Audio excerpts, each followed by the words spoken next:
আলহামদুলিল্লাহ, আল্লাহ তালার কাছে লাখ লাখ শুক্রিয়া। প্রথমবারের মতন মামা হলাম। দিনটি 13ই মার্চ 2026। তো সবার কাছে তো আর প্রার্থনা করি আল্লাহ তালা যেন আমার বোনকে এবং আমার ভাগিনাকে সুস্থতার সাথে নেক হায়াত দান করুক, এবং এই দুনিয়া নামক পরীক্ষার মঞ্চে আল্লাহ তালা যেন আমার ভাগিনাকে দিন এবং ইসলামের জন্য কবুল করে নেয়, সেই কামনা করি।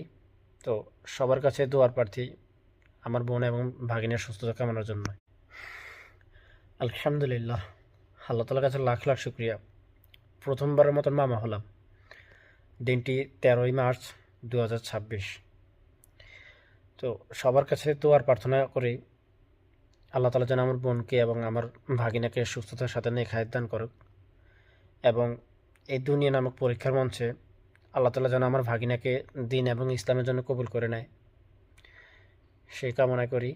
তো সবার কাছে দোয়ার প্রার্থী আমার বোন এবং ভাগিনার সুস্থতা কামনার জন্য।